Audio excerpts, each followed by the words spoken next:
నమస్తే, welcome to Mahi media. 2 భూకంపాల దెబ్బకే మయన్మార్ అతలకుతలమైంది. అలాంటిది జపాన్ పరిస్థితి తలుచుకుంటే జాలి వేస్తుంది. మెగా క్వేక్ వచ్చే అవకాశం ఉందని అక్కడి ప్రభుత్వం హెచ్చరికలు జారీ చేసింది.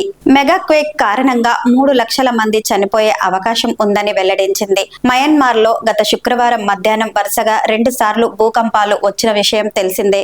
రెక్టార్ స్కేలుపై భూకంప తీవ్రత 7.7గా నమోదైంది. భూకంపాల కారణంగా మయన్మార్ లో భారీగా ఆస్తి ప్రాణ నష్టం సంభవించింది.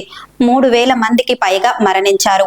మరో 3,000 మందికి పైగా తీవ్రంగా గాయపడ్డారు. వేల కోట్ల రూపాయల ఆస్తి నష్టం సంభవించింది. భూకంపాలు వచ్చి వారం రోజులు అవుతున్నా మయన్మార్ ఇంకా కోలుకోలేకపోతుంది. భూకంపాల దాటికి మయన్మార్ పరిస్థితి ఇలా తయారైంది. మరి మెగా క్వేక్ వస్తే పరిస్థితి ఏంటి?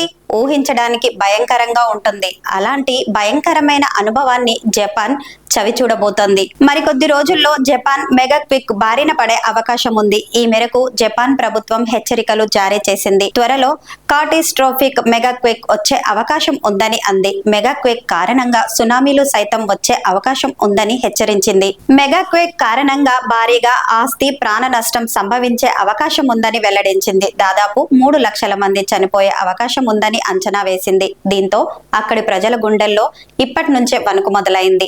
ఎప్పుడు మెగా క్వేక్ వస్తోందోనని భయపడి చస్తున్నారు. కాగా జపాన్ ప్రభుత్వం గత సంవత్సరం మొదటిసారి మెగా క్వేక్ హెచ్చరికలు జారీ చేసింది.